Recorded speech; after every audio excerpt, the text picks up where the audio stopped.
We're doing great. P-Man. Oh, I missed it. Sorry, I'm a little ahead of myself. Double B, TGIF. Indeed, TGIF. Muslim Bitcoiner, Assalam, Nazis we're done. The second Normandy was stormed. Which beach we storming on B-Day? I say that all the time, Muslim Bitcoiner. You know, like the whole World War II, really more about the Japanese army. Some people forget that, right? They were to me anyway, for the American army, the tougher battle. Good morning, everyone. Fine day to stack the hardest money ever created. Isn't it? Isn't it? Don't we love Fridays for that reason? Don't we love them? We're going to have a short show today. I've got to do a spaces right after, and I've got to help my family get out of Vermont here because they're headed to their little homeschool pod. Fridays are a fun day for them, and they haven't been all week. So my wife's going to take them a little early to go there. So good morning, everyone. I'm going to skip a bunch of these today. I do normally love all of the good morning greetings and all of that stuff, but we're going to jump right into an acknowledgement of an amazing sunrise this morning, right? I took some pictures, I shared it. One of those rare ones where you really get the reds and the pinks. It was great. I was compiling all my notes as it just got more and more beautiful outside. And Bitcoin is running just as beautifully. Everything is good. All that's left for us to do is have a coffee and talk about what's new. Now it's time for Moscow time. I mean, it's just too good. CNN weather here. We got a whole weather. Update here. Ready? So you know it's autumn out. It's been really warm the past few days, right? We were swimming in the rivers around here in Vermont for the past couple of days. Really warm, right? Unseasonably warm. So what would we expect next, right? Well, CNN has let us know, right? Temperatures are about to come crashing down with a dramatic fall pattern change. In other words, it's autumn. Listen to the hyperbole. Temperatures are about to come crashing down with a dramatic autumn. Pretty good. All right. So someone took this occasion, right? Someone said, you know, with such a pumped up headline, I'm going to compile a bunch of headlines from the past couple of years. Not even that much. We're only dealing with the past 2 years here. I can't find anything here that's older than 20. No, I see a 2019 there. But in general, we're looking at a headline survey from between 2019 and 2023. I'm just going to read them all to you. All right. Because they're really great. All right. Ready? The Arctic is warming. Okay, ready. The Arctic is warming nearly 4 times faster than the rest of the world. Okay, that's one headline. Climate consensus. The 97% parts of the United States are heating more than the globe as a whole. All right, okay. Africa warming faster than the rest of the world. IPCC's 6th assessment report. The Guardian. South Pole warming 3 times faster than the rest of the world, our research shows. The Middle East, according to the Washington Post. The Middle East is warming up twice as fast as the rest of the world. Here's in Reuters, Australia temperatures rising faster than the rest of the world, official report. No, we're not done. They get better. BBC, Canada is warming faster than twice as fast as the rest of the world, report says. This is from Meteor Red. Latin America and the Caribbean warming faster than the global average. Climate change and extreme weather in the region are threatening human health, food safety, water and energy security, and the environmental scientists say. RTE says Europe warming twice as fast as the global average since 1989. China is heating up faster than the global average, data shows. This is according to Bloomberg. We got one here. Russia is warming 2.5 times quicker than the global average, ministry. And finally, we got this one. Why Singapore? Singapore. It's a city. Singapore is heating up twice as fast as the rest of the world. Extreme heat combined with the island's high humidity could be a life-threatening, blah, blah, blah, blah, blah. So apparently everywhere in the world is warming twice as fast as everywhere in the world. Every continent is twice as hot as the other continent. Every continent is twice as hot as the other continent. Not some. Okay, so I've got a really good one here, and this is, I'm going to read it because no one has taken the time to put it on the internet yet. This is also a Moscow time, but it's a bit of a different one. I'm gonna reread what Joy Reid, right? I'm gonna take a joy in reading what Joy Reid said about Elon Musk. So this is something Joy Reid said yesterday on her show.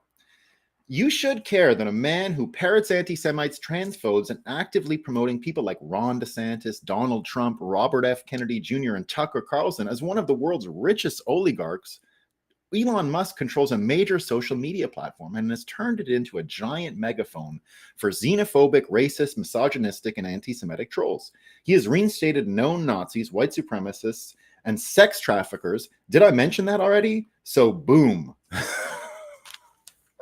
That's her actual headline. She actually said that out loud. Joy Reid.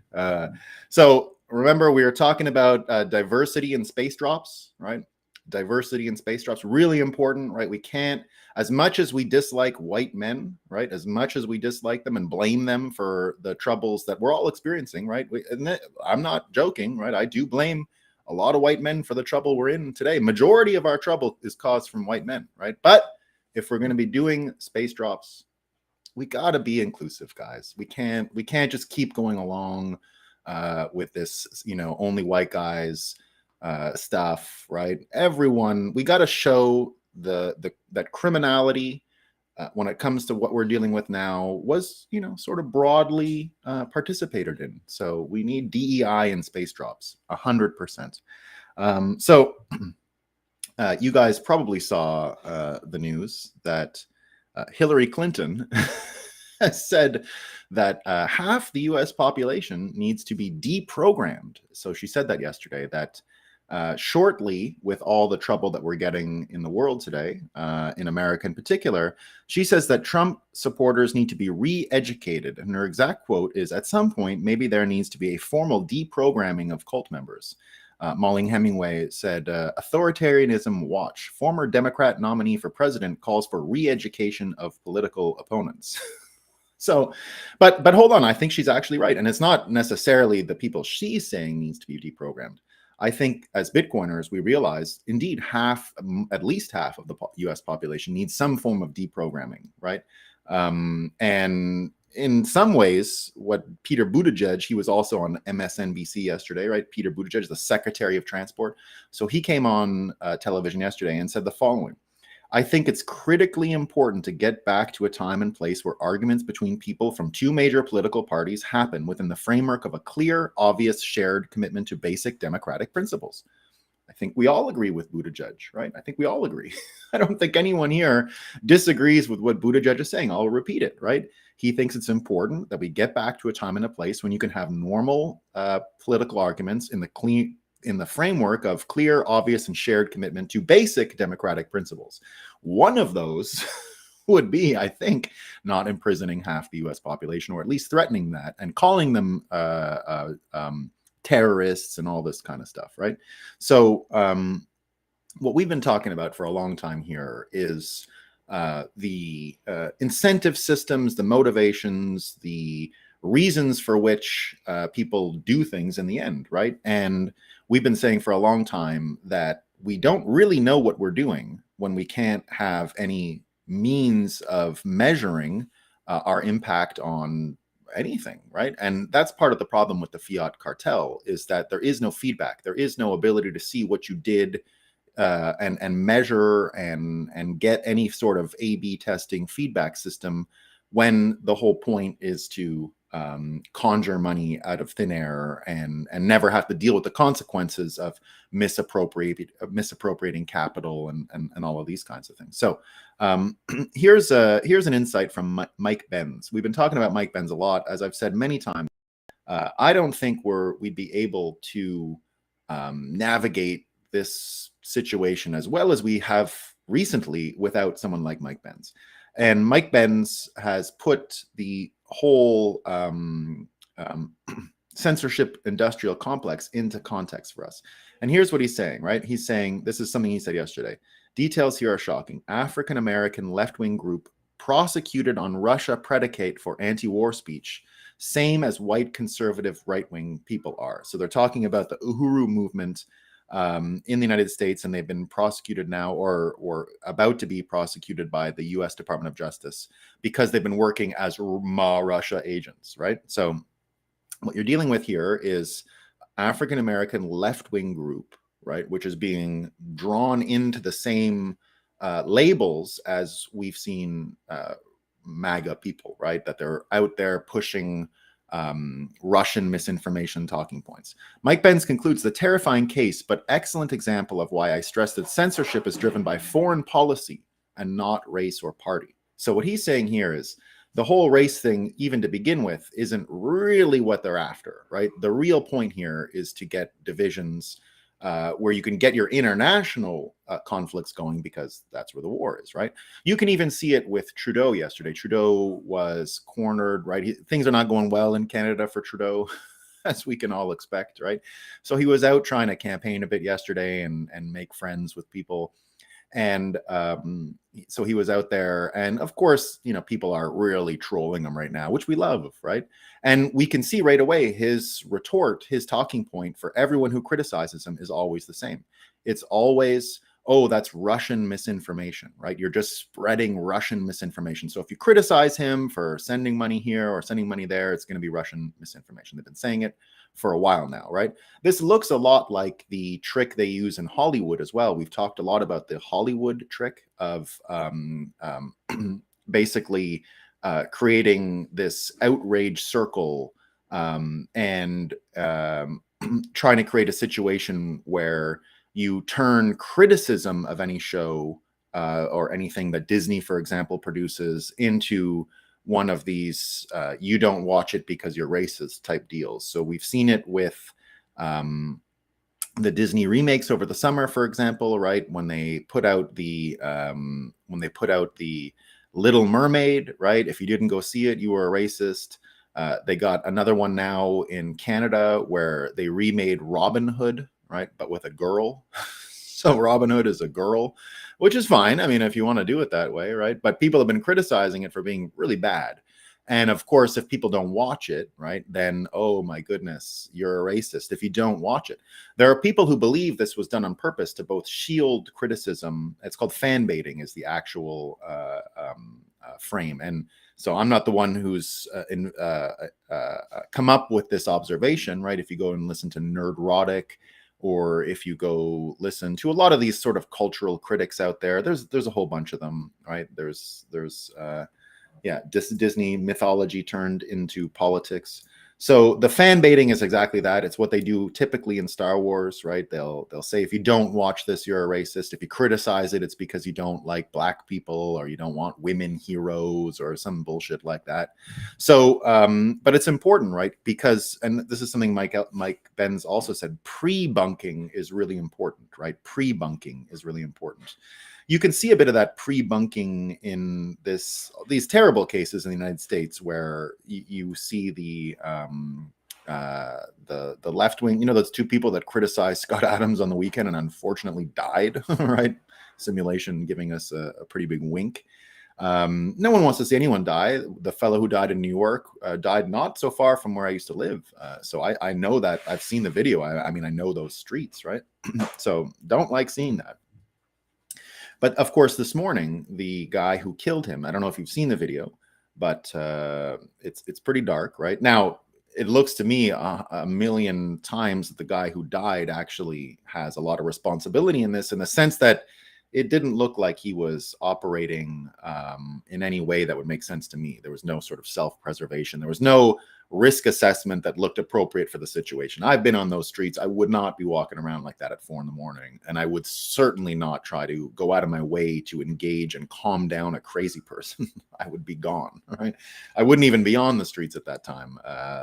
That's not true. I used to walk around on the streets late at night sometimes, but it was much safer back then. It was a different city. I mean, it was a completely different city back then. And so I didn't worry about it too much.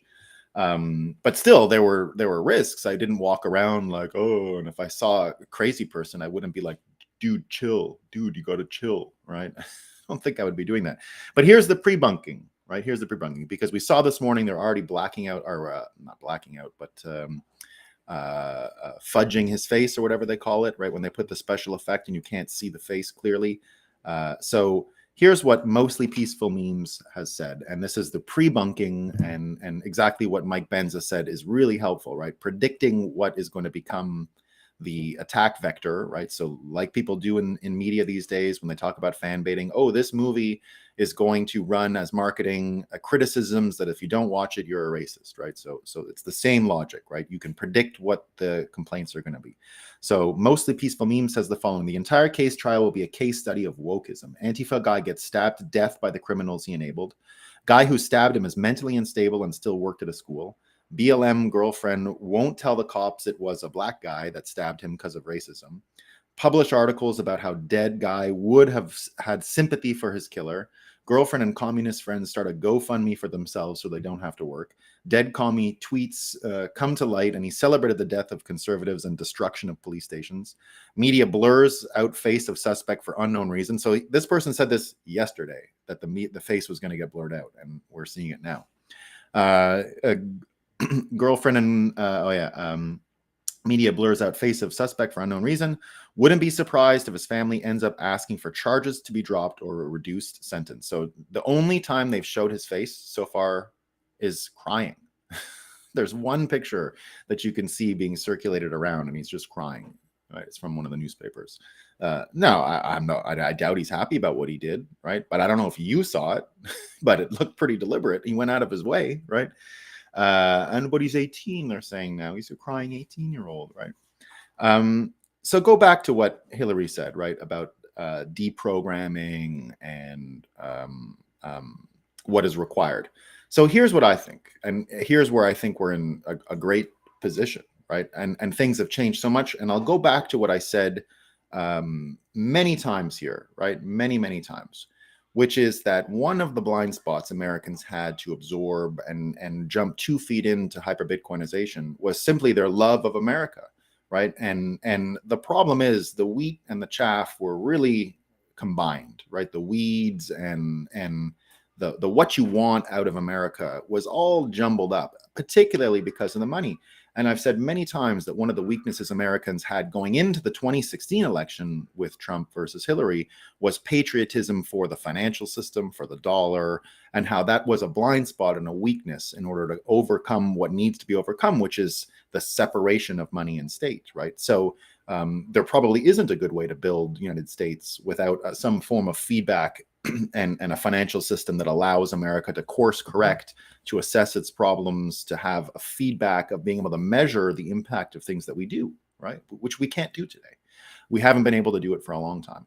Now, Bitcoiners brought in skepticism of US institutions, particularly the Federal Reserve, particularly the whole expert class of scientific, citable people that led to all of these ridiculous, Caribbean is twice as warm as the rest of the world, but also the rest of the world is twice as warm as the Caribbean, and all of these kinds of things. So, so the reprogramming that Bitcoiners had already understood, that you can actually have things that are beautiful and amazing about America, but are unrelated to the money, unrelated to the financial system. We all understand that America is much older than the US dollar as we know it, right?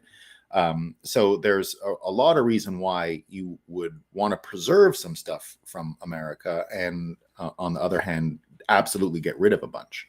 And that whole religious parable from the Bible, the wheat from the chaff, and how you separate them and how important it is, of course, what Jesus recommends at that time in the Bible is exactly that, right? It's not go out when everything's just grown and pull the weeds out and you're going to be fine, right? That's a waste of time. His whole thing is let it all grow. And once it's fully grown, it's much easier to separate what you want from what you don't want. And that's where I am with all of this voting in Congress. I'm an accelerationist, 100%. This thing is broken. Right. And if you're thinking in terms of how an engineer would think, right, what does an engineer do when they don't know how to fix a system, right? When they're at an impasse, right? What do? Well, one of the things you do is you break it, right? You try to get information out of breaking the system so that at least you can maybe inspire a course correction or a solution, right? But when an engineer is at an impasse, that's exactly what they do. You just run the engine hotter until it actually breaks, and then the breaking of it should give you more information from which you can make a decision in order to fix the thing, right? So one of the great things with COVID, one of the great things that we've experienced is that Bitcoiner worldview of trust not or verify not trust, and the ability to doubt top-down information distribution systems, information broadcasting systems, all of that stuff has allowed Bitcoiners to have a very healthy skepticism of experts, of economists. And it seems like that capacity has actually allowed us to see inside of most of the things that are broken in our world today, a little ahead of everyone else, right? But now that we're here, now that we do realize that the whole nation is at this impasse, that it's got to break one way or the other, right? There is no way to keep going.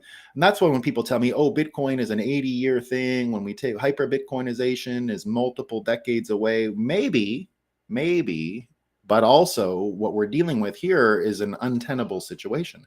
Americans cannot stay this angry at each other for this long. And now, right, we see the effects of all this. Look at the Joy Reid attack on Elon Musk. It has nothing to do with racism or any other stuff she's talking about. It's foreign policy. He's not playing ball on Russia. And now what you see is the SEC. I don't know if you saw this yesterday. Now the SEC is going to come after Elon Musk's takeover of X.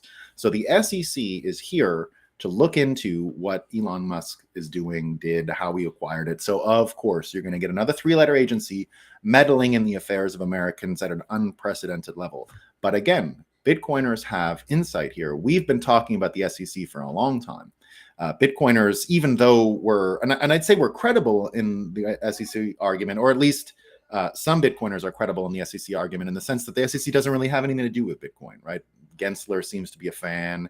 Gensler keeps leaving Bitcoin out of the conversation. Bitcoiners get all excited. Oh, the SEC is going after Ripple. Oh, the SEC is going after Ethereum and all this stuff. But I'll tell you right now, I don't give a shit about this stuff. And I don't think the SEC has the power to do this. We've mentioned many times the Jarkissi case, how it could actually be the beginning of the end for this strange mixing of the division of powers, where the judiciary can actually sit inside of the executive branch, where they can become an enforcement wing. They can become a court system within the executive branch, which we've been saying for a long time is unconstitutional. And now there is an actual opportunity to wipe away all of this. This was a major thing that happened after World War II, where executive branch institutions took regulatory powers to create courts inside of themselves. Judicial administrative judges that work within executive branch hierarchy, that are unfettered by court supervision and court oversight and things like that. So we get this whole court oversight system that's been abandoned, right? That the separation of powers and the true republic nature of the separation of powers in the United States has been forgotten because of these folks. But there is actual legislation, or there is an actual court proceeding, a appeal that is headed to the Supreme Court, where they're going to decide on all of this. And I continue to believe they're going to say the SEC's enforcement capacity is unconstitutional and they're going to shut it down. So the potential even of the SEC being successful in this Elon Musk thing, I think, is very little. I mean, very little. The SEC has no credibility anymore. Bitcoiners have seen it, right? We were here way before they lost their credibility saying, are you sure about this whole scam? When it looked like that we had to probably deal with them, right? Before it became clear that Bitcoin was going to be treated as a commodity, right? So, the Bitcoiner understanding of the separation of powers and this feedback loop system, right, where we don't even know if these things are working correctly. We don't have any idea. There is no way to tell. It's just all corruption. It's all lost in the mud. It's all lost in the fog of war and the confusion, in the fat of the land that perpetuates because of the nature of the money, right? We don't know how much there is. We don't know where it's going. And people just keep getting paid, and people keep acting on this stuff. So we're left with a situation here where, the education thing has to happen. The world has to break one way or the other. and we see which way one side is breaking. Take this in California now, right?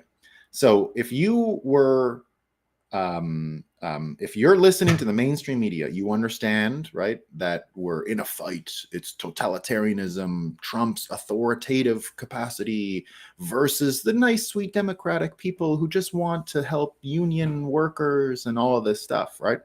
Now, again, this is the same story as Arizona. This is the election understanding that Bitcoiners have, right? So we understand the corruption in three-letter agencies. We understand the corruption of the federal government. We understand that stuff, right? Now the election systems, right? So when we look out, everything's broken, right? Nothing in America works. Healthcare doesn't work. Banking doesn't work. You know what they're going to do now? So this is a new one in America. I'll finish the point, but this one is apparently happening, right?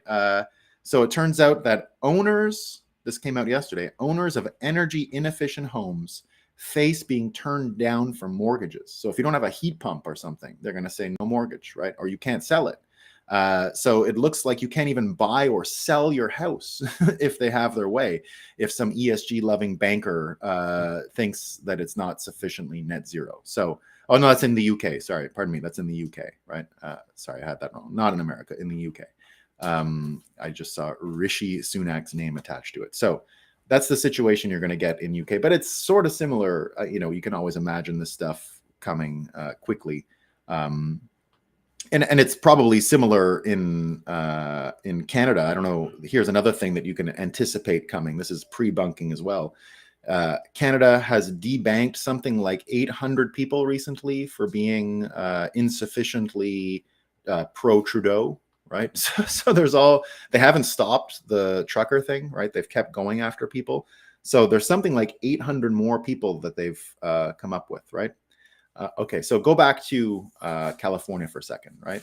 So again, this is another place where Bitcoiners have a much deeper understanding of the sides, right? We're talking about the contrast between the Trump authoritarianism and the nice, swell Democrats, right? So the swell Democrats, again, are proposing major changes to California elections, major changes, because, right, why not? Why not? Why not change the system? It's fine, right? So this is what they're going to do. There's a bill to limit ballot hand counting. They can't even count the ballots by hand. It's going to become law, right? So they're going to make counting election ballots by hand illegal. You're going to have to send them through a machine. And does anyone there understand what's going on with the machines? Is there anyone who's going to offer interesting insight into the credibility of these machines? Because again, Bitcoiners, through the engineering understanding of the networks, know that it's a trade-off between convenience and credibility, right? That's Bitcoin versus the other coins, right? It's convenience versus credibility. And election systems are no different. You've got Peter Todd, who was just in an election. He'll be a speaker at Bitcoin Amsterdam next week, saying this is bullshit, right? He's saying here the rationale that hand counting takes too long. That's the rationale for this, right? And he's saying ridiculous. I recently helped with the Guatemalan presidential election. It's entirely hand counted and they get results in a matter of hours. It's trivially paralyzable problem, obviously, right? So he's saying, and I would say Peter Todd, you don't really know what his politics are, right? I don't think he's out there even thinking about politics. I think he calls balls and strikes as they are.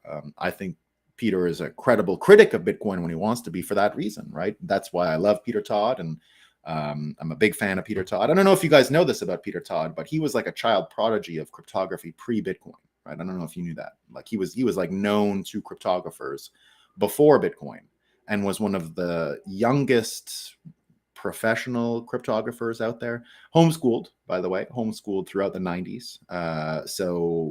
You know, a Bitcoin in making way before Bitcoin even existed. So Peter Todd, as far as and he's also the inventor of replace by fee. He was a core dev in the early days. So he invented the replace by fee system for Bitcoin, so you can get your transactions confirmed faster, right? That's a Peter Todd addition to the code base. So Peter Todd, a very credible person, very smart person. He was one of my guides, let's say, to understand Ethereum in the early days, because he was one of the earliest critics. I almost participated in the theater of the Zcash setup, which he was a part of. I was supposed to be a decoy, so I didn't know that. I was just going to receive a node to launch the Genesis block of Zcash. It was actually Canadian Thanksgiving 2016 when Zuko Wilcox was asking us to do that. And it was over the weekend of Thanksgiving 2016. And Peter Todd was in Toronto, and he did a real one. I was waiting around all day to receive the fake one, but I didn't know it was a fake one. But in the end, he just said, we have to scale it back. The day of, they just realized it was too much, and da-da-da-da. So we didn't get it. But anyway, that's just a quick brief story on my history with Peter Todd. But again, that's another example of Bitcoiners understanding these systems that we're talking about. So here's what it comes down to. Hillary's calling for the re-education. I think there is going to be a re-education. We just don't know which side. Now, if Hillary's right, you're going to have to round up some people. You're going to have to make a spectacle. You're going to have to kill some people, right? If they're criticizing him for being a Nazi, I mean, it's going to have to happen. So are they going to be able to do it? Maybe, but it's going to have to get really, really dark and bad, and they're going to have to put boots to people. They're going to have to kill Elon Musk. There's no way around it now, right? Joy Reid just said he's all these things. Is he going to back down? Is Elon Musk going to back down now? I don't think so. I think he's willing to go to the line here. Is Trump going to back down? Don't think so. Is Matt Gaetz going to back down? Don't think so. Is RFK going to back down? Probably not. Right? So are Bitcoiners going to back down? No, not even close, right? We'll move, we'll adapt, we'll do what we got to do. We don't need America to bring on hyper-Bitcoinization. It's just much easier, right? If we get so many Americans are Bitcoiners and those kinds of things. So we're at this moment of choosing which way it's going to go, right? We are at the moment of deprogramming Nazis. That's what we have to do, right? We are at the moment of deprogramming Nazis. Hillary's plan is to gather a bunch of people, make us, I guess, watch, pro-Democrat stuff or pray for our eternal souls because we're all racist or something like that. Look, we're all racist. We are, right? We are all very bad, very, very bad pattern recognition machines. Right, that's what we do. We are all pattern recognition machines, but we're no good at it. That's the unfortunate thing about humans, right? We can see patterns in almost anything, whether they're real or not. I don't know, right? But you see them. There's no way you can't see them. That's what you're made to do. You're made to count patterns. That's literally the operating system. So to deny the operating system, you end up like that fella in New York, where the pattern of risk and danger was not obvious to him. He had no more ability to survive, right? It was just like, oh, let me try and calm down a crazy person at 4 a.m. in New York by saying chill, right? How good do you think that's going to work? Zero, if you understand risk assessments, right? Zero. There was no chance of that working. And he got what would have been logical for anyone, right? But luckily, Rand Paul is out there saying exactly the opposite of Hillary Clinton in the following, right? He's saying, he was on Hannity yesterday, and they said, do you believe Anthony Fauci belongs in jail? Rand Paul says, without question, this man is a traitor to his country. I don't think he belongs in jail, guys. I don't think he belongs in jail at all. I think he belongs in a rocket going up to space, right? And he can have Hillary next to him. But again, if you're going to re-educate people, you've got to make it entertaining. You've got to make it interesting. You got to get people to watch. You got to get attention, right? How are we going to get attention to re-educate people? I think we need to, I think Elon needs to win against the SEC. I think we need to destroy more and more of these top-down institutions. We need to rip out all the admin judges, all of these people that are unconstitutionally enforcing regulations that come from the executive branch in the United States. We need a true separation of powers. We need the states to get their rights back. We need the judiciary to get its rights back.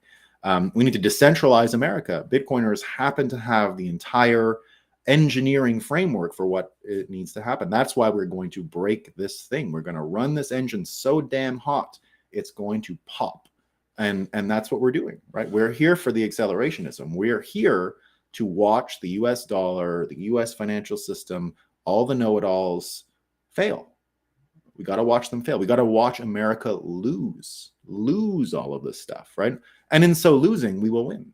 We will win, right? Americans will be better off. We're going to break the separation. We're going to create the separation of money and state by breaking the state. And I don't think there's any way around it anymore. I think what Matt Gaetz is doing, right, and everyone, criticizing again Matt Gaetz, right? Oh, it's chaos, right? But you can see the uniparty. The gears of the machine become so obvious when you see the uniparty at work, when you see them saying, oh, it's an agent of chaos. These are Trump people. They need deprogramming, right? How many of these type of uniparty conservatives would want the deprogramming? If you looked at what's his name yesterday, Karl Rove, right, going on and on and on about Matt Gaetz. If you look at what's her name, the one who looks like Miss Piggy, the Cheney, right? Cheney, again, saying that all of these people are the worst, and you got to deprogram them. We can see the uniparty. It is obvious. It is so obvious now. So Hillary's right. Half the population about to get deprogrammed. Which half? That's the game we're playing, and I think we're going to win. All right, I got to cut it short a little bit today. White men are also to blame for making all other white men white men. No kidding. Now, look, I don't have... Oh, no, I had one more thing. Sorry, one more quote. Yeah, this is the one. This was actually the point. This was the one that I was going to use to bring it all together and summarize everything. But it's an important one. Let me just get it. And it goes back to the beginning. Did I not copy it? Jesus. How did I miss that one? Literally the most important quote that I have. Okay, I'll get it here. All right, here it is. All right, so this is a Croatian member of parliament, right? And so this is in direct rebuttal. This is the world we're in right now, right? This is the contrast. Hillary says deprogram, right? Half the population. And this is what, and Buttigieg sees we need to get back to a time when we can talk, all of it, which I agree with. Croatian MEP Mislav Kalukusuk, I don't know how to pronounce his name, in the EU Parliament says, to return to normal human values, it is necessary that CNN, Reuters, the Associated Press, Deutsche Welle, and similar media fanatics and media Taliban be declared terrorist organizations because of the enormous amount of fake news and hate they spread, right? So you get the Croatian guy, who I think is speaking for many people, right? We need deprogramming. We need to get over this hump, and it's one or the other. Either half Americans become like what happened to me in Canada. You're going to be a terrorist. You're going to be bin Laden, right? And we're hunted, right? And we're thrown in jail. We're thrown in re-education camps or whatever it is they're coming up with, right?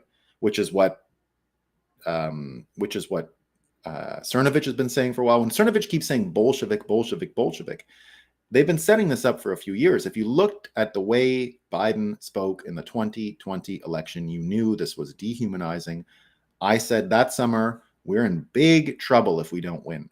Big trouble, right? And no one believed anyone. I remember saying that at the 4th of July in 2020 with a bunch of libtards, because that was just after Scott Adams did his famous tweet that Republicans will be hunted, right? The one that was brought up by that guy who died the other day saying, oh, look at Nostradamus, and then he was killed that day. Liberal, so it's not the same scenario.